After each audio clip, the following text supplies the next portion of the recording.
সুপ্রিয় দর্শক মন্ডলী, আসসালামু আলাইকুম। দেখছেন রাজ টিভির পর্দায় বাংলাদেশ রুমাটোলজি সোসাইটি দ্বারা আয়োজিত নিয়মিত আয়োজন ফ্রাইডে নাইট উইথ রুমাটোলজিস্ট। আপনাদের সাথে আছি আমি ডাক্তার শারমিন নাহার স্বর্ণা। আজ 151তম পর্ব এবং আজ আজ আমাদের পর্বে আমরা আলোচনা করব স্পন্ডাইলো আর্থ্রাইটিস রোগ নিয়ে। স্পন্ডাইলো আর্থ্রাইটিস রোগটি নির্ণয় কিভাবে করা হয় এবং চিকিৎসা কিভাবে করা হয় এ ব্যাপারে জেনে নেওয়ার চেষ্টা করব আমাদের আজকের বিশেষজ্ঞ চিকিৎসকের কাছ থেকে। দর্শক, আজ আমাদের সাথে আছেন আমাদের আজকের গেস্ট এক্সপার্ট ডাক্তার নাবিল আমিন খান। ডাক্তার Nabil Amin Khan MBBS BCS health CCD MD rheumatology BS MMU FACR USA AULAR certified rheumatologist এবং রিউমাটোলজি স্পেশালিস্ট। স্যার এই মুহূর্তে আছেন আমাদের সাথে। আমি আমন্ত্রণ জানাই স্যার আপনাকে আমাদের আয়োজনে যুক্ত হওয়ার জন্য। অসংখ্য ধন্যবাদ। কেমন আছেন? জি, আলহামদুলিল্লাহ আমি ভালো আছি। আপনি কেমন আছেন? আমিও আলহামদুলিল্লাহ ভালো আছি। আমাদের সাথে আপনার এত ব্যস্ততার মাঝেও যুক্ত হওয়ার জন্য আমি আবারও ধন্যবাদ জানাই আমার দর্শকদের পক্ষ থেকে, ডেল্টা ফার্মা লিমিটেডের পক্ষ থেকে এবং বাংলাদেশ রুমাটোলজি সোসাইটির পক্ষ থেকে, সর্বোপরি রাজ টিভি পরিবারের পক্ষ থেকে। আমি একটু জি দর্শকদের উদ্দেশ্য করতে চাই। দর্শক, আমাদের সরাসরি দেখছেন রাজ টিভির পর্দায়। যদি স্পন্ডাইলো আর্থ্রাইটিস অসুখটি সম্পর্কে কোনো কিছু জেনে নেওয়ার থাকে, আমাদের কমেন্ট সেকশনে লাইভ চলাকালীন সময় আপনাদের প্রশ্নগুলো রাখতে পারেন। আমরা চেষ্টা করব সমাধান দিতে। দর্শক, আমাদের আজকের আয়োজনের scientific partner delta Pharma limited এবং পাওয়ার্ড বাই টফিসিন জিওপ্যাসেট। আমরা চলে যাই আমাদের মূল আলোচনায় ডাক্তার নাবিল আমিন খান স্যারের কাছে। স্যারের কাছ থেকে আমি শুরুতেই জেনে নিব, স্যার স্পন্ডাইলো আর্থ্রাইটিস রোগটি নিয়ে যেহেতু কথা বলবো, খুব গালভরা একটা নাম, একটু যদি এই অসুখটি সম্পর্কে আমাদের সহজ কথায় জানিয়ে দিতেন। এই অসুখটি আসলে কেমন অসুখ, এই অসুখটি আসলে কি? জি, ধন্যবাদ আপনাকে সুন্দর একটি কোশ্চেন করার জন্য। আসলে প্রথমে আমি আমাদের বাত ব্যথা রোগ সম্পর্কে মানুষের কিছু ভুল ধারণা আছে সে ব্যাপারে একটু বলে নিতে চাচ্ছিলাম।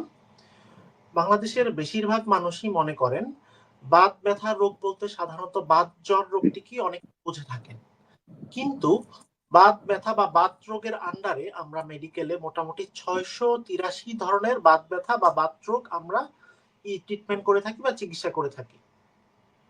একদম যদি আমি সহজভাবে বাতরোগটা সম্পর্কে প্রথমে একটু বলি, বাতরোগ হচ্ছে একটা দেশের সাথে যদি আমাদের হিউম্যান বডি বা মানব শরীরটাকে আমরা যদি কম্পেয়ার করি, একটা দেশে যেমন বাইরের শত্রু থেকে যুদ্ধ করার জন্য অথবা বাইরের শত্রু রোগ প্রতিরোধ করার জন্য পুলিশ, আর্মি এবং অন্যান্য ডিফেন্স ব্যবস্থা থাকে, তেমনি আমাদের হিউম্যান বডিতেও বিভিন্ন ধরনের ডিফেন্স বা প্রতিরোধ ক্ষমতা থাকে। সেগুলোর মধ্যে বিভিন্ন ধরনের কোষ বা সেল থাকে, বিভিন্ন ধরনের অ্যান্টিবডি থাকে এবং অন্যান্য অনেক ধরনের আরো কম্পোনেন্ট থাকে। সেই আমাদের হিউম্যান বডির সেই কম্পোনেন্ট গুলো সাধারণ কাজ হচ্ছে বাইরের কোনো ক্ষতিকর দিক বা বডিতে কোনো ক্ষতিকর জিনিস যখন তৈরি হয় সেগুলোর বিরুদ্ধে যুদ্ধ করা। কিন্তু কোনো কারণে বডির সেই ডিফেন্স ব্যবস্থা যদি বডির নিজস্ব শরীরের উপকারী দিকগুলো বা বডির নিজস্ব আমাদের অঙ্গ প্রত্যঙ্গের বিরুদ্ধে যুদ্ধ করে, তখনই সেটাকে আমরা মানে গ্রসলি বা হচ্ছে মোটা দাগে আমরা বাত ব্যথা রোগ বা বাত রোগ বলে থাকি। বাত রোগ সাধারণত একটু আগেই বললাম 683 ধরনের বাত রোগ হয়ে থাকে। এটা বিভিন্ন ধরনের কোন ধরনের অঙ্গ প্রত্যঙ্গ আমাদের শরীরে আক্রান্ত হচ্ছে, কোন ধরনের কোষের মাধ্যমে যুদ্ধটা করতেছে, এটার মাধ্যমে ভাগ করা হয়ে থাকে। বাত ব্যথা রোগ নিয়ে আমাদের বাংলাদেশে একটা স্টাডি হয়েছিল। সেই স্টাডিতে দেখা গিয়েছে যে আমাদের দেশে সবচেয়ে বেশি অস্টিও আর্থ্রাইটিসের রোগী রয়েছে। প্রায় আমাদের দেশের পপুলেশনের 20 থেকে 25% রোগী অস্টিও আর্থ্রাইটিসের। 2 নম্বরে যে বাত ব্যথা রোগটি আমাদের দেশে মানে বিদ্যমান সেটা হচ্ছে রিউমাটয়েড আর্থ্রাইটিস বা গেটে বাত।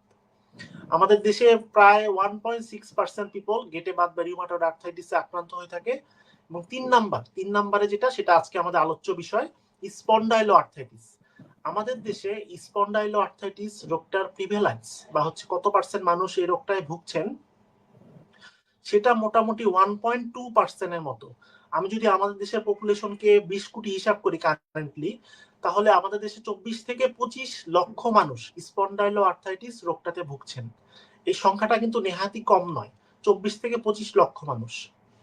আচ্ছা, স্পন্ডাইলো আর্থ্রাইটিস আসলে একটা আমরা ছাতার মতো যদি ভাগ করি, এটার আন্ডারে 5-6টা রোগ মোটামুটি রয়েছে। এর মধ্যে মানে psoriatic arthritis, reactive arthritis, inflammatory bowel disease associated arthritis, axial spondylo arthritis বা পেরিফেরাল স্পন্ডাইলো আর্থ্রাইটিস, এই জাতীয় কিছু রোগ হয়ে থাকে। এবং স্পন্ডাইলো আর্থ্রাইটিস রোগটিকে সাধারণত যুবক বয়সে, যুবক বা কম বয়স বা 40-এর আগে বিভিন্ন ধরনের গিরায় ব্যথা বা প্রদাহ নিয়ে প্রেজেন্ট করে থাকে। আমরা সহজে বললে স্পন্ডাইলো আর্থ্রাইটিস রোগ সম্পর্কে এই কিছু কথা বললে মোটামুটি কিছুটা ধারণা পাওয়া যায়। জি, ধন্যবাদ আপনাকে। অসংখ্য ধন্যবাদ স্যার। সুপ্রিয় দর্শক মণ্ডলী, আমরা স্পন্ডাইলো আর্থ্রাইটিস সম্পর্কে একটা কিন্তু পরিষ্কার ধারণা পেলাম এই অসুখটি কেমন ধরনের অসুখ, এবং স্যার যেটি জানালেন যে আসলে আমাদের দেশে 24 থেকে 25 লক্ষ মানুষ কিন্তু এই রোগে ভুগছেন, এবং এটা কিন্তু অনেক বড় একটা সংখ্যা। এবং এই অসুখটির নাম আসলে শোনেননি এমন মানুষই হয়তো বেশি, এবং এই এত মানুষের মাঝেও যারা এই অসুখটি সম্পর্কে আসলে জানেনই না, তাদের মাঝেও অনেকেই আছেন হয়তো এই অসুখ। সুতরাং আমাদের এই অসুখটি সম্পর্কে একটা মিনিমাম ধারণা কিন্তু সবার থাকতে হবে। আজ আমরা সেই স্পন্ডাইলো আর্থ্রাইটিস সম্পর্কে এই ধারণাটা দেওয়ার চেষ্টা করবো আমাদের আজকের এই আয়োজনে। আর স্যার, আমরা স্পন্ডাইলো আর্থ্রাইটিস সম্পর্কে জানলাম, এবং এটা যেহেতু একটি প্রদাহজনিত অসুখ, এই প্রদাহ যেখানে থাকবে, ব্যথা সেখানে থাকবে। এছাড়া আর আর কি কি আসলে উপসর্গ এখানে থাকতে পারে, কি কি উপসর্গ নিয়ে রোগীরা আসেন, একটু যদি আমাদের জানাতেন। জি, ধন্যবাদ। আসলে এই রোগটার উপসর্গগুলা বলার আগে কাদের এই রোগটা বেশি হয় সেই ব্যাপারে বলে তারপর আমি আস্তে আস্তে উপসর্গে ঢুকছি। যে কোনো রোগ বলার আগে রোগটা পুরুষ নাকি মহিলা কাদের বেশি হয়ে থাকে।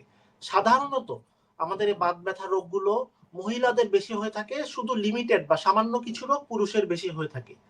এর মধ্যে একটি রোগ হচ্ছে স্পন্ডাইলো আর্থ্রাইটিস। এটা যদি আমরা রেশিও করি, পুরুষ এবং মহিলার রেশিও হিসাব করলে 2:1, মানে 2জন পুরুষ যদি আক্রান্ত হয় তখন একজন মহিলা আক্রান্ত হবে। 2:1 রেশিওতে পুরুষদের এই রোগটা কিছুটা বেশি হয়ে থাকে। 2 নাম্বার যদি আমি বলি কাদের এই রোগটা বেশি হয় বা কোন বয়সে এই রোগটা বেশি হয়, সাধারণত দেখা গিয়েছে যে যুবক বয়স বা একটু আগে যেটা বললাম 40 থেকে 45 বছরের আগে, 40 থেকে 45 বছরের আগে এই রোগটা হয়ে থাকে। এই রোগটা কিভাবে প্রেজেন্ট করে থাকে বা কিভাবে আমরা বুঝবো যে এই রোগটা হচ্ছে, এই রোগটা সিমটম বা লক্ষণগুলোকে আমি যদি ভাগ করে থাকি, সাধারণত জয়েন্ট বা মাসকুলোস্কেলিটাল সিমটম কিছু থাকবে, এবং হচ্ছে জয়েন্টের বাইরে শরীরের অন্যান্য অঙ্গ প্রত্যঙ্গ বা অন্যান্য অর্গানগুলো যে ইনভলভমেন্ট হচ্ছে সেখানে কিছু লক্ষণ নিয়ে আসতে পারে। আচ্ছা, এবার আমি যদি জয়েন্ট সিমটম গুলো বা হচ্ছে গিরায় প্রদাহ বা ব্যথা সিমটম গুলাকে আমি ভাগ করে থাকি এই রোগের, সবচেয়ে সাধারণ কমনলি বা সবচেয়ে কমনলি এই রোগটা ইনভলভ হয়ে থাকে আমাদের কোমরের হাড্ডি বা কোমরের ব্যথা। এই রোগের দেখা গিয়েছে যে 70 থেকে 80 ভাগ, মানে প্রতি 100 জন স্পন্ডাইলো আর্থ্রাইটিস রোগীর 70 থেকে 80 জন রোগী কোমরে ব্যথা নিয়ে প্রেজেন্ট করে থাকে বা কোমরে ব্যথা নিয়ে আমাদের কাছে এসে থাকে। এবং এই কোমরে ব্যথার বিশেষ কিছু ক্রাইটেরিয়া থাকে, আমরা বলে থাকি। ক্রাইটেরিয়ার মধ্যে একটি হচ্ছে কোমরে ব্যথাটা হঠাৎ করে শুরু হবে না, আস্তে আস্তে শুরু হবে এবং আস্তে আস্তে আস্তে আস্তে গ্রাজুয়ালি বাড়তে থাকে। সাধারণত আমরা বলি 3 থেকে 6 সপ্তাহ থেকে 12 সপ্তাহ লাগে মোটামুটি ব্যথাটা পূর্ণ আকার প্রকাশ করতে বা বাড়তে। এবং এই ব্যথাটা হচ্ছে আরেকটা ক্রাইটেরিয়া যেটা, সেটা হচ্ছে ব্যথাটা এক্সারসাইজ করার সাথে সাথে কমে যায়, কিন্তু রেস্ট নিলে ব্যথাটা কমে না। অনেক সময় অনেক মানুষ কমপ্লেইন করে থাকে সারাদিন কোনো আমাদের ব্যথা হয় না, রাতের বেলা যখন আমরা বিছানার এক পাশ থেকে আরেক পাশে ফিরতে যাই তখন হচ্ছে তীব্র ব্যথা অনুভব করি। এই রোগটাও স্পন্ডাইলো আর্থ্রাইটিস রোগের লক্ষণগুলোর মধ্যে একটি। এবং এই কোমরে ব্যথার আরেকটি ইম্পর্টেন্ট বৈশিষ্ট্য বা লক্ষণ হচ্ছে খুব ভালো ব্যথার ওষুধ খেলে খুব ভালো রেসপন্স করবে। খুব ভালো রেসপন্সের একটা ক্রাইটেরিয়া বা নমুনা আছে, সেটা হচ্ছে ব্যথার ওষুধ খাওয়ার 24 থেকে 48 ঘন্টার মধ্যেই ব্যথাটা কমে যায় এবং বন্ধ করে দিলে আবার কয়েকদিন পর ব্যথাটা ফিরে আসে। অন্যান্য যে বাত ব্যথা রোগগুলো আছে সাধারণত এত দ্রুত সময়ে কমে না, 4 থেকে 5 দিন অথবা 1 সপ্তাহ ব্যথার ওষুধ খেলে তারপর কমে, কিন্তু এই রোগটার ক্ষেত্রে ব্যথার ওষুধ খেলে 24 থেকে 48 ঘন্টার মধ্যেই ব্যথাটা কমে যায়। আচ্ছা, কোমরে ব্যথা ছাড়াও আর শরীরে কোন কোন জায়গায় অথবা কোন কোন গিরা বা জয়েন্টে এই রোগটা প্রদাহ নিয়ে প্রেজেন্ট করতে পারে? 2 নম্বরে যদি আমরা বলি সেটা হচ্ছে নি পেইন বা হচ্ছে হাঁটুর ব্যথা। 3 নাম্বার হচ্ছে আমাদের গোড়ালি বা অ্যাঙ্কেল জয়েন্টে পেইন নিয়ে আসতে পারে। নি পেইন সাধারণত 30 to 40% পেশেন্টের ক্ষেত্রে থাকতে পারে এবং অ্যাঙ্কেল পেইন 20 থেকে 30% রোগীর ক্ষেত্রে থাকতে পারে। এছাড়া মাসকুলোস্কেলেটাল বা জয়েন্টের প্রদাহের একটা খুব গুরুত্বপূর্ণ বৈশিষ্ট্য আমরা বলি, মেডিকেল টার্মে বললে এনথেসাইটিস, আর যদি সাধারণ বাংলায় বলি আমাদের টেন্ডন লিগামেন্ট বা রগগুলো হাড্ডির যে অংশটায় লাগে সেই অংশটাকে আমরা এনথেসিস বলি। যেমন পায়ের গোড়ালির ওখানে হচ্ছে একটি মোটা রগ লেগেছে, ওটাকে হচ্ছে অ্যাকিলিস টেন্ডনাইটিস, মানে আমাদের রগগুলো হাড্ডির যে অংশটায় জোড়া লাগে সেই অংশটাকে এনথেসিস বলে এবং সেই অংশটাই প্রদাহ নিয়ে প্রেজেন্ট করে থাকে। যেমন পায়ের গোড়ালির ওদিকে অনেক সময় ব্যথা নিয়ে প্রেজেন্ট করে অনেকে। সবচেয়ে কমনলি যখন দেশের এখন যেটা দেখা যাচ্ছে সেটা হচ্ছে গিয়ে অনেকে ঘুমের থেকে ওঠার পরে পা ফেললে পায়ের তলায় ব্যথা করে, বা প্লান্টার ফাসাইটিস আমরা বলি, ঘুমের থেকে ওঠার পরে পা ফেললে পায়ের নিচে ব্যথা করে। সেটাও একটা কমন সিমটম হচ্ছে অ্যানকাইলোজিং স্পন্ডাইলাইটিস এই রোগটির ক্ষেত্রে। এছাড়া আমরা এক্সট্রা মাসকুলো স্কেলিটাল বা হচ্ছে হলো জয়েন্টের প্রদাহ ছাড়া আরো কিছু লক্ষণ নিয়ে এই রোগটি প্রেজেন্ট করে থাকতে পারে। সেটার মধ্যে 2 নম্বর হচ্ছে চোখে, এই রোগটি অনেক সময় চোখে প্রদাহ নিয়ে প্রেজেন্ট করে থাকে। চোখে প্রদাহ সাধারণত 2 ভাবে হয়ে থাকে এই রোগটার ক্ষেত্রে, একটা হচ্ছে ইউভিআইটিস আর একটা কনজাংটিভাইটিস। আমরা বুঝবো কিভাবে আমার ইউভিআইটিস অথবা কনজাংটিভাইটিস হচ্ছে? দেখা গেল কোনো একজন পেশেন্টের কয়েকদিন পর পর কোমরে ব্যথা, মাঝে মাঝে তার দেখা যায় যে চোখটা খুব ব্যথা করতেছে, চোখ লাল হয়ে গেছে এবং চোখে দেখা একটু ঝামেলা অথবা চোখে দেখা একটু ঝাপসা দেখতেছে, এবং ট্রিটমেন্ট নেক না নেক 5-7 দিন অথবা 2 সপ্তাহ পর একা একা অনেক সময় কমে যায়, অনেক সময় প্রোগ্রেস করতেও পারে। এটা অনেক সময় চোখটা লাল হয়ে যায় এবং কয়েকদিন থাকে আবার ভালো হয়ে যায়। এই জাতীয় চোখের সমস্যা নিয়ে এটা প্রেজেন্ট করতে পারে। তারপর এই রোগটার সাথে আরেক ধরনের সমস্যা থাকে চর্মরোগ বা সোরিয়াসিসের সমস্যা। সোরিয়াসিসটা আমরা কিভাবে বুঝতে পারি? সোরিয়াসিসটা সাধারণত মাথায় অতিরিক্ত বড় বড় খুশকি জাতীয় সমস্যা হয়। দেখা গেল অনেকের মাথায় অনেক বড় বড় মোটা চামড়া বা মরা চামড়া উঠে বা খুশকি হয়। এই খুশকিগুলো আমাদের অনেক সময় আমাদের কপালে যে আইব্রো বা হচ্ছে কপালের ব্রোতে হয়ে থাকে, তারপর দাড়িতে খুশকি হয়ে থাকে। এই জায়গাগুলো আবার শরীরে কিছু হিডেন সাইড আমরা বলে থাকি। হিডেন সাইডের মধ্যে কানের পিছনে, আমাদের বগল তলায়, তারপর হচ্ছে হলো 2 রানের অংশে, তারপর হচ্ছে হলো এই জায়গাগুলো তলপেটে, এই জায়গাগুলায় হচ্ছে হলো কিছু মরা চামড়া উঠা বা হচ্ছে হলো চর্মরোগ জাতীয় জিনিস, চর্মরোগ জাতীয় সমস্যা নিয়ে ইহা প্রেজেন্ট করতে পারে। তারপরে হচ্ছে হলো গিয়ে আরো কিছু সিমটমের মধ্যে আমরা বলতে পারি আমাদের পেটে কিছু সমস্যা নিয়ে রোগটা প্রেজেন্ট করতে পারে। পেটের সমস্যার মধ্যে হচ্ছে এই রোগের ক্ষেত্রে দেখা যায় 70-80% রোগী সাধারণত ডায়রিয়া বা হচ্ছে ক্রনিক ডায়রিয়া বা পাতলা পায়খানা নিয়ে একটা প্রেজেন্ট করার একটা সম্ভাবনা থাকে। সবার লাস্ট, এটি একটু আগেই বলা উচিত ছিল, আমি আবার এখন বলছি, এই রোগটা একটা স্ট্রং পজিটিভ ফ্যামিলি হিস্ট্রি থাকে। ফ্যামিলি হিস্ট্রির মধ্যে দেখা গিয়েছে যে কারো যদি ফার্স্ট ডিগ্রি রিলেটিভ মানে হচ্ছে সরাসরি রক্তের সম্পর্কের বাবা মা ভাই বোন যদি এই জাতীয় স্পন্ডাইলো আর্থ্রাইটিস রোগে আক্রান্ত হয়ে থাকে, তখন তাদের ক্ষেত্রে স্পন্ডাইলো আর্থ্রাইটিস রোগটা হবার সম্ভাবনা মোটামুটি 70-80% ক্ষেত্রে।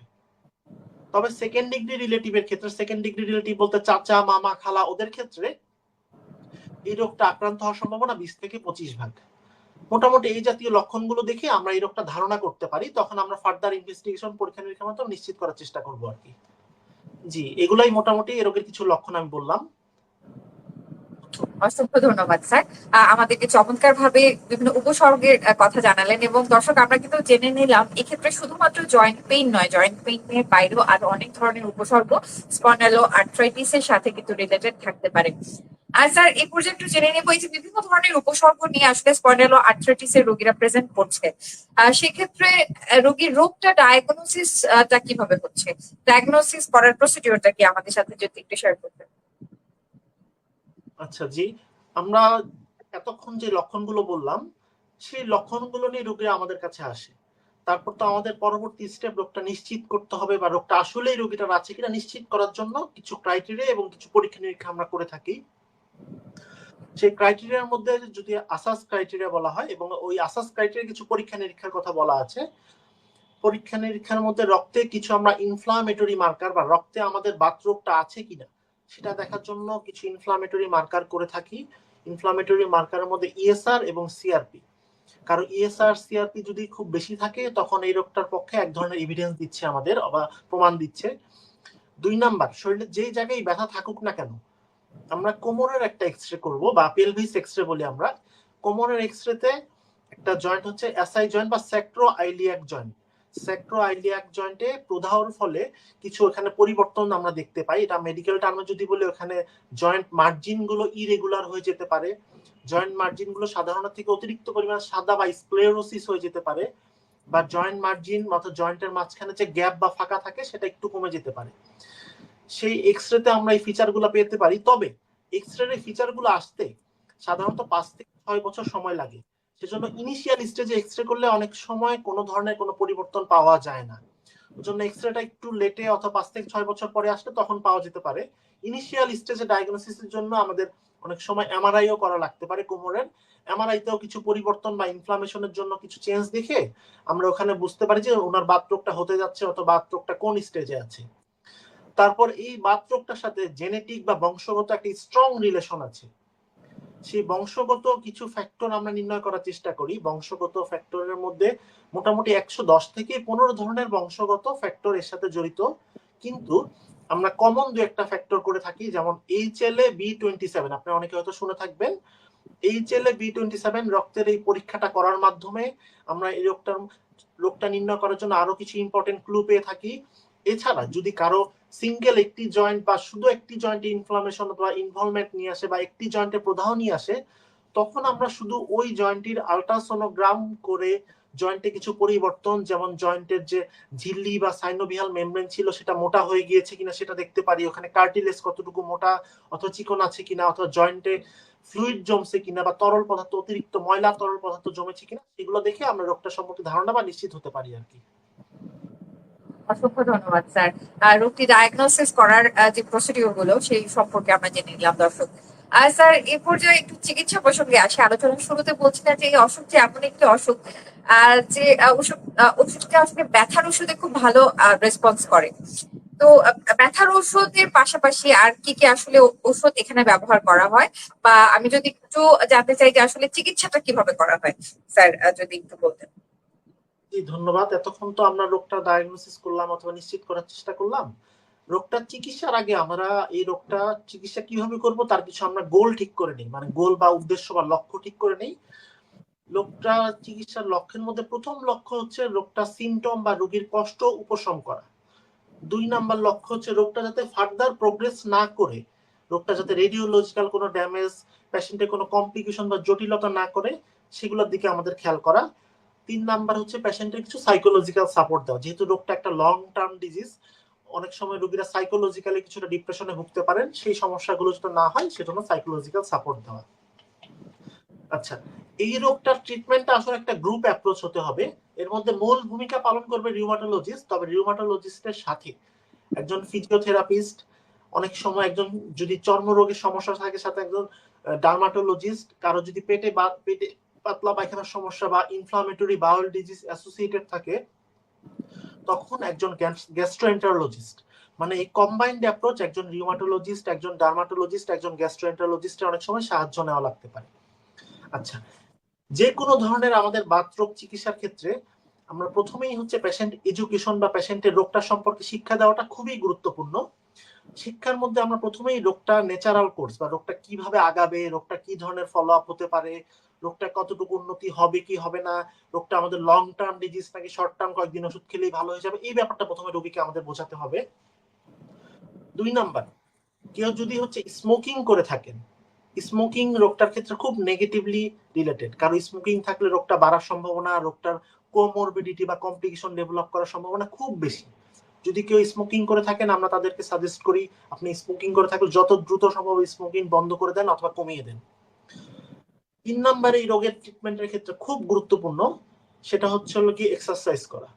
আমরা রোগীদের সাধারণত বলে থাকি এই রোগীর চিকিৎসার ক্ষেত্রে 50 ভাগ কমে ব্যায়াম বা এক্সারসাইজের মাধ্যমে এবং 50 ভাগ কমে চিকিৎসার মাধ্যমে।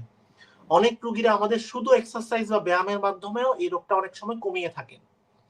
ব্যায়ামের মধ্যে বেস্ট এক্সারসাইজ হচ্ছে সুইমিং বা ব্যাক এক্সটেনশন এক্সারসাইজ। যেহেতু এখন আমাদের দেশে সুইমিং এর করার সুযোগটা খুব বেশি পাওয়া যায় না, এমনকি গ্রামের অনেক রোগীরাও আমাকে বলে থাকে যে আমরা আসলে সুইমিং করার সেরকম কোনো সুযোগ নেই, তাদেরকে আমরা অনেক সময় অ্যাডভাইস করে থাকি যে উনি একটু উপর হয়ে শুয়ে আমাদের কোমর বা পিঠটা নৌকার মতো ব্যাকা করার চেষ্টা করতে। নৌকার মতো একটু ব্যাকা করলে তখন ব্যাক এক্সটেনশন হয় এবং হচ্ছে নৌকার মতো ব্যাকা করে 1 থেকে 10 পর্যন্ত গুনলে তখন কিছুটা এই রোগটা রিলিভ হওয়ার ক্ষেত্রে সাহায্য করে। এই জাতীয় কিছু এক্সারসাইজ করা। কারো ক্ষেত্রে যদি প্লান্টার ফাসা বা পায়ের গোড়ালিতে ব্যথা থাকে তখন কিছু লাইফস্টাইল মডিফিকেশন করা। তখন পায়ের গোড়ালির ব্যথার ক্ষেত্রে লাইফস্টাইল মডিফিকেশনের ক্ষেত্রে আমাদের যেটা খুব গুরুত্বপূর্ণ সেটা কখনোই খালি পায়ে না হাঁটা, খুব কমফোর্টেবল ডক্টর সোল, আমরা যেটা বাজারে পেয়ে থাকি ডক্টর সোল অথবা মোটা সোলের জুতা পরা যাতে পায়ে রিপিটেড ইনজুরি না হয়, সেই জিনিসটা করা। এছাড়া তারপরে আমরা আসবো হচ্ছে চিকিৎসার ক্ষেত্রে, চিকিৎসা বা ওষুধের চিকিৎসা। এই রোগটার ক্ষেত্রে আমরা প্রথমে একটু আগেও বলেছিলাম এনএসআইডি বা ব্যথার ওষুধে খুব ভালো রেসপন্স করে থাকে। আমরা এনএসআইডি এডুকেট ডোজ এবং এডুকেট ডিউরেশনে আমরা প্রথমে ট্রাই করে থাকি। এডুকেট ডোজ এবং এডুকেট ডিউরেশন একটা ডেফিনেশন আছে। প্রতিটা এনএসআইডি বা ব্যথার ওষুধের ক্ষেত্রে কোনটার ক্ষেত্রে কোনটা ভালো সেই জাতীয় স্পেসিফিক করা হয়নি, তবে এক একটা এনএসআইডি বা ব্যথার ওষুধে একটা নির্দিষ্ট ডোজ থাকে। ওই ডোজের কম যদি খায় তখন অনেক সময় রেসপন্সটা ভালো মতো হয় না। যেমন আমি এক্সাম্পল স্বরূপ একটা বাংলাদেশে কমন এনএসআইডি হচ্ছে ন্যাপ্রোক্সিন সোডিয়াম, ওটার ক্ষেত্রে 500 মিলিগ্রাম প্রতিদিন 2 বার করে। এবং ডিউরেশনের ক্ষেত্রে যদি আমরা বলি একটা ওষুধ 2 দিন খেলে যে ভালো হবে সেরকম না, মিনিমাম 14 থেকে 28 দিন এই ডিউরেশনটা দেওয়ার পরে আমরা বলতে পারবো এই এনএসআইডিটা কাজ করবে কি করবে না। তার আগে আমরা এনএসআইডিটা বন্ধ করব না। মানে এডুকেট ডোজ এবং এডুকেট পর্যাপ্ত ডোজ এবং পর্যাপ্ত ডিউরেশন দেওয়ার পরে আমরা এনএসআইডি ট্রাই করব, মিনিমাম 2টা এনএসআইডি প্রথমে আমরা ট্রাই করে দেখবো রোগীটা কতটুকু কন্ট্রোলে হয়েছে কি হয়নি। ভালো ফার্স্ট স্টেজে আমি এনএসআইডিটা ট্রাই করলাম। এনএসআইডি ট্রাই করার ফলে অনেকে মোটামুটি 50 to 60, কারো কারো ক্ষেত্রে 70% ব্যথা কমে যেয়ে থাকে। যদি কারো ক্ষেত্রে এতটুকু ব্যথা কমে যায় তখন আমরা ফার্দার যে নেক্সট স্টেপটা আগাই, তখন আমরা রোগীদের প্রয়োজন মতো অন অকেশনালি অথবা অন ডিমান্ড বেসিস আমরা কয়েকদিন 2 থেকে 3 মাস ফলো আপ করে এনএসআইডি শুধু খেয়ে ব্যথাটা কতটুকু কমে বা কয়বার রোগীটা ফ্লেয়ার হয়েছে ব্যথাটা। যদি কারো সপ্তাহে 2 বারের বেশি বা রিপিটেড এনএসআইডি খাওয়ার পরেও ফ্লেয়ার হয়ে থাকে ব্যথাটার, তখন আমরা ফার্দার কিছু ডিজিজ মডিফাইং ড্রাগে যেয়ে থাকি। এখন এই ডিজিজ মডিফাইং ড্রাগ গুলাতে যাওয়ার আগে আসলে আমাদের কিছু ভাইটাল প্যারামিটার দেখতে হয় পেশেন্টের ক্ষেত্রে, কারণ প্রতিটা বাত ব্যথার ওষুধের কিছু সাইড ইফেক্ট থাকে। ওই বাত ব্যথার ওষুধগুলো দেওয়ার ক্ষেত্রে আমাদের আগে কিছু শরীরে কোনো ধরনের ইনফেকশন আছে কিনা কিছু ভ্যাকসিনেশন করা, যেহেতু আমাদের বাংলাদেশ একটি হচ্ছে টিবি প্রবণ বা যক্ষা প্রবণ দেশ, শরীরে লুকায়িত কোনো যক্ষা জীবাণু বা ল্যাটেন্ট টিউবারকুলার কোনো জীবাণু আছে কিনা সেই জাতীয় কিছু রিপোর্ট বা পরীক্ষা করে নেই। তারপর আমরা ডিজিজ মডিফাইং ড্রাগগুলোতে, এক্ষেত্রে ডিজিজ মডিফাইং ড্রাগগুলোর ক্ষেত্রে আমরা আসলে 2 ভাগে ভাগ করে থাকি। কারো ক্ষেত্রে বাত ব্যথার সমস্যাটা এক্সিয়াল বা হচ্ছে হলো গিয়ে আমাদের শরীরের মাঝখানের যে অংশটা বা স্পাইনে ইনভলভমেন্ট বা মেরুদণ্ডে ইনভলভমেন্ট আছে কিনা সেটা, অথবা পেরিফেরাল জয়েন্ট বা নি অ্যাঙ্কেল অথবা হচ্ছে নি অ্যাঙ্কেল অথবা হচ্ছে প্লান্টার ফাসা ইনভলভমেন্ট আছে কিনা সেটা দিয়ে ভাগ করে থাকি। কারো ক্ষেত্রে যদি অ্যাক্সিয়াল জয়েন্ট বা মেরুদণ্ডে প্রথমে ইনভলভমেন্ট থাকে তখন আমাদের ক্ষেত্রে একটু পাওয়ারফুল ওষুধ বা বায়োলজিক্স ড্রাগে প্রথমে চলে যেতে হবে। তবে কারো পেরিফেরাল জয়েন্ট গুলো ইনভলভমেন্ট থাকে তখন আমরা একটু দুর্বল বাতের ওষুধ, একটু দুর্বল ডিজিজ মডিফাইং ড্রাগ বা সালফাসালাজিন বা মেথোট্রেক্সেট এই জাতীয় ড্রাগ গুলো দিয়ে আমরা শুরু করতে পারি আর কি। তারপর ফার্দার ওষুধগুলো ডোজ বাড়ানো এবং রিপিটেড ফলো আপ করার মাধ্যমে আমরা ডোজগুলো অ্যাডজাস্ট করে আমরা ট্রিটমেন্টটা দিয়ে থাকি সাধারণত। অসংখ্য ধন্যবাদ স্যার। স্যার আমরা এই অসুখটি সম্পর্কে জানলাম, অসুখের চিকিৎসা সম্পর্কে জানলাম। এরপর যে একটু জানতে চাই এই স্পন্ডাইলো আর্থ্রাইটিস রোগে যারা ভুগছেন তাদের আসলে বলছিলেন যে কাউন্সেলিংটা খুব জরুরি চিকিৎসার আগেই। স্যার এই যে চিকিৎসা নেয়ার পরে তারা কতটুকু ভালো থাকবে এই বিষয়টা জানতে চাই, এবং সেই সাথে এই অসুখের চিকিৎসাটা কতদিন চালানো আর প্রয়োজন পড়ে এবং প্রগনোসিসটা কেমন এই বিষয়টা নিয়ে একটু জানবো স্যার। জি ধন্যবাদ, এটা খুবই গুরুত্বপূর্ণ একটা কোশ্চেন। আসলে হচ্ছে ট্রিটমেন্টটা তো আমরা শুরু করলাম, এই ট্রিটমেন্ট গুলো তো একটু জটিল, কারণ হচ্ছে এই পেশেন্টের ট্রিটমেন্টটা কতদিন লাগবে কি লাগবে না। প্রথমত আমাদের রোগটা কন্ট্রোল করতে হবে। আমরা স্টেপ বাই স্টেপ একটার পর একটা ওষুধ আস্তে আস্তে দিয়ে দিয়ে আমরা রোগটা কন্ট্রোল করার চেষ্টা করি। কারো কারো ক্ষেত্রে ইনিশিয়াল হয়তো দুর্বল 2-1টা বাতের ওষুধ দিয়ে রোগটা কন্ট্রোল হয়ে যায়, কারো কারো ক্ষেত্রে একটু পাওয়ারফুল বা হচ্ছে একটু বায়োলজিক্স বা একটু বেশি পাওয়ারফুল ওষুধ দিয়ে রোগটা কন্ট্রোল করতে হয়। আচ্ছা, এই রোগটা প্রগনোসিস বা কতদিন ওষুধ খাওয়া লাগবে সে ব্যাপারে আসলে ক্লিয়ার কাট এখন পর্যন্ত মেডিকেল সায়েন্সে খুব ভালো ধারণা দেয়নি। তাও আমরা রোগটা প্রগনোসিসের ক্ষেত্রে আমরা প্রথমত কিছু ফ্যাক্টর দেখে থাকি। ফ্যাক্টরের ক্ষেত্রে রোগটা ডিউরেশন বা কতদিন ধরে পেশেন্ট এই রোগটাতে ভুগছেন আমাদের কাছে আসার আগে, রোগটা যে বয়সে ধরা পড়েছে, ইয়ং এজে ধরা পড়েছে মানে যুবক বয়সে না কিছুটা বৃদ্ধ বয়সের দিকে। যুবক বয়সে ধরা পড়লে প্রগনোসিসটা কিছুটা ভালো, একটু বেশি বয়সের দিকে ধরা পড়লে প্রগনোসিসটা কিছুটা খারাপ। আচ্ছা, তারপর শরীরের কোন কোন জায়গায় বাত ব্যথাটা প্রথমে ধরা পড়েছে সেটাও প্রগনোসিসের উপর অনেকটা ডিপেন্ড করে বা রোগটা কতটুকু ভালো হবে। যেমন কোমরের হাড্ডিগুলা বা অথবা আমাদের হিপের জয়েন্ট বা কুচকির জয়েন্ট যদি ইনভলভমেন্ট হয় তখন প্রগনোসিসটা কিছুটা খারাপ, তবে অন্যান্য জয়েন্ট ইনভলভমেন্ট হলে প্রগনোসিসটা কিছুটা বেটার। আচ্ছা, কিছু ইনভেস্টিগেশন আমরা করে প্রগনোসিসটা আমরা ধারণা করতে পারি। যেমন একটু আগে বলেছিলাম যে কিছু ইনফ্লামেটরি মার্কার আমরা করে থাকি, ইএসআর অথবা সিআরপি। এগুলো যদি কারো ইনিশিয়ালি খুব বেশি থাকে তখন রোগটার প্রগনোসিস কিছুটা খারাপ হয়ে থাকে। তারপর একটা জেনেটিক ফ্যাক্টর আমি বলেছিলাম HLA-B27, কারো যদি HLA-B27টা পজিটিভ থাকে সেটাও একটা ব্যাড প্রগনোস্টিক ফ্যাক্টর হিসাবে আমরা বিবেচনা করে থাকি।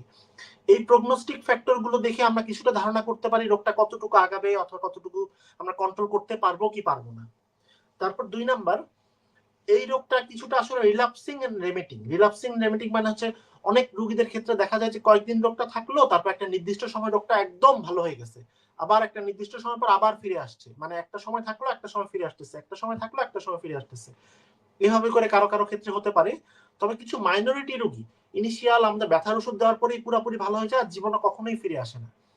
আবার কিছু মাইনর পার্সেন্ট মানে 100 জন স্পন্ডাইলোআর্থ্রাইটিস রোগীদের মধ্যে মোটামুটি 10 থেকে 15 জন মানে 10 to 15% রোগীর ক্ষেত্রে খুব সিভিয়ার বা খারাপ প্রগনোসিস হয়ে থাকে, যাদের দেখা গেল যে 10 থেকে 15 বছরের মধ্যেই সকল জয়েন্টের মুভমেন্ট একদম রেস্ট্রিক্টেড হয়ে যায়, তাদের হচ্ছে ঘাড় ঘোরাতে সমস্যা হয়, বিভিন্ন জয়েন্টের মুভমেন্ট একদম কমে যায়, তাদের জীবনযাত্রার যে স্বাভাবিক কাজগুলো সেগুলো তার রেস্ট্রিক্ট হয়ে যায়। তার মানে হচ্ছে হলো গিয়ে 10 থেকে 15 ভাগ রোগী একদম টোটালি ভালো হয়ে যায়, 10 থেকে 15 ভাগ রোগীর একদম খারাপ প্রগনোসিস। এর মাঝখানে যে 70 থেকে 80 ভাগ রোগী থাকে, তাদের ক্ষেত্রে কয়েকজনের ব্যথার ওষুধের মাধ্যমে 2 থেকে 3 বছরের মধ্যে নিয়ন্ত্রণে চলে আসে, এবং আরো কিছু কিছু রোগীর ক্ষেত্রে আরো কম সময়ের মধ্যে নিয়ন্ত্রণে চলে আসতে পারে। আচ্ছা, এই জিনিসটা। তারপর হচ্ছে কয়দিন আমি ব্যথার ওষুধটা কন্টিনিউ করব বা কয়দিন ব্যথার ওষুধটা চালাবো, এ ব্যাপারে যদিও ইন্টারন্যাশনাল সরাসরি কোনো রুলস নেই, তবে যেহেতু বাত ব্যথার ওষুধগুলোর মানুষের ক্ষেত্রে কিছুটা ভয় কাজ করে, ওজন্য আমরা বাংলাদেশের ক্ষেত্রে যে ব্যাপারটা ফলো করে থাকি, কারো ক্ষেত্রে যদি বাত ব্যথা রোগটা মিনিমাম 6 মাস যদি টোটালি নিয়ন্ত্রণে থাকে বা কোনো ধরনের সিমটম না থাকে, তখন আমরা বাত ব্যথার ওষুধটা আস্তে আস্তে কমানো শুরু করি এবং একটা নির্দিষ্ট সময় পরে বন্ধ করে দেওয়ার চেষ্টা করি। এবং বন্ধ করার সময় রোগীকে আমি একটা নির্দিষ্ট সময় পর 3 থেকে 6 মাস পর একটা ফলো আপ করবো এবং রোগীকে কিছু সিমটম বা লক্ষণ সম্পর্কে আমি বলে দিব। ইন দা মিন টাইম যখন ওষুধ চলবে না, তখন ওই লক্ষণগুলো যখন দেখা দিবে, তখন যাতে রোগীরা দ্রুত আমাদের সাথে যোগাযোগ করে এবং পরবর্তী চিকিৎসার জন্য আমরা ফার্দার ব্যবস্থা যাতে নিতে পারি। এটাই মোটামুটি ফলো আপ বা প্রগনোসিস সম্বন্ধে আমরা যদি আর কি গ্রসলি বলে থাকি, এই কিছু কথা আর কি বলা যায়। অসংখ্য ধন্যবাদ স্যার। স্যার, আমরা আমাদের আলোচনার একেবারে শেষ করবার আগে দর্শকদের উদ্দেশ্যে কি বলতে চান? জি, দর্শকদের উদ্দেশ্যে আসলে বলতে চাই, আমাদের এই বাত ব্যথা রোগগুলো সম্পর্কে মানুষের মধ্যে আসলে অনেক ধরনের ভুল ধারণা প্রচলিত আছে। তবে বর্তমানে আশার ব্যাপার যেগুলো, বাত ব্যথা রোগের অনেক উন্নত মানের চিকিৎসা রয়েছে এবং উন্নত মানের চিকিৎসার মাধ্যমে বাত ব্যথা রোগটা একদম সম্পূর্ণরূপে নিরাময় করে সুস্থ স্বাভাবিক জীবনযাপন এবং একজন সাধারণ মানুষের মতো খুব সুন্দর জীবনযাপন করা সম্ভব। তবে এজন্য আধুনিক এবং উন্নত মানের এবং আদর্শ চিকিৎসা পেতে হলে আপনাদের অবশ্যই একজন রিউমাটোলজিস্টের শরণাপন্ন হতে হবে, এবং আইডিয়াল চিকিৎসার মাধ্যমে বা আদর্শ চিকিৎসার মাধ্যমে আপনারা পুরোপুরি সুস্থ এবং স্বাভাবিক জীবনযাপন নির্ণয় করতে পারবেন, জীবনযাপন পরিচালনা করতে পারবেন। জি, ধন্যবাদ। সবাইকে শুভকামনা জানিয়ে আজকের মতো ধন্যবাদ জানাই আবারও স্যার আমাদেরকে এতক্ষণ সময় দেওয়ার জন্য। খুব গুরুত্বপূর্ণ কিছু কথা জেনেছি আজকের এই আলোচনা থেকে স্পন্ডাইলোআর্থ্রাইটিস অসুখটি সম্পর্কে। এই অসুখটির চিকিৎসা না হলে আসলে কি কি ভয়াবহতা তৈরি হতে পারে সেই ব্যাপারে আমাদের জানালেন, এবং সেই সাথে চিকিৎসা সম্পর্কে আমরা জেনেছি, আরো অনেক বিষয় সম্পর্কে আমরা জেনেছি আজকের এই আলোচনা থেকে। আমাদের এই বিষয়গুলো জানানোর জন্য আমি রাজ টিভি পরিবারের পক্ষ থেকে, আমার দর্শকদের পক্ষ থেকে, ডেল্টা ফার্মা লিমিটেডের পক্ষ থেকে আবারও ধন্যবাদ এবং কৃতজ্ঞতা জানাই, এবং সেই সাথে আপনার উত্তরোত্তর সাফল্য এবং সুস্বাস্থ্য কামনা করছি। আমার সাথে এতক্ষণ আমার যারা দর্শক ছিলেন, আমি সবাইকে ধন্যবাদ জানাই আমাদের সাথে থাকার জন্য এবং রাজ টিভির সাথে থাকার জন্য। দর্শক দেখছিলেন ফ্রাইডে নাইট উইথ রিউমাটোলজিস্ট। আজ আমরা কথা বলেছি স্পন্ডাইলোআর্থ্রাইটিস রোগ নির্ণয় এবং চিকিৎসা নিয়ে। আশা রাখছি আমাদের আলোচনাটি ফলপ্রসূ হয়েছে। দর্শক, পরবর্তী আয়োজন দেখার আমন্ত্রণ রইল, এবং সেই সাথে জানিয়ে রাখতে চাই আমাদের আজকের আয়োজনের সায়েন্টিফিক পার্টনার ছিল ডেল্টা ফার্মা লিমিটেড এবং পাওয়ার্ড বাই টফাসেট 2%। সঞ্চালনায় ছিলাম আমি ডাক্তার শারমিন নাহার স্বর্ণা। ধন্যবাদ সবাইকে, শুভরাত্রি। You are watching Raj TV, Jagorone, Bangladesh. Please subscribe our channel.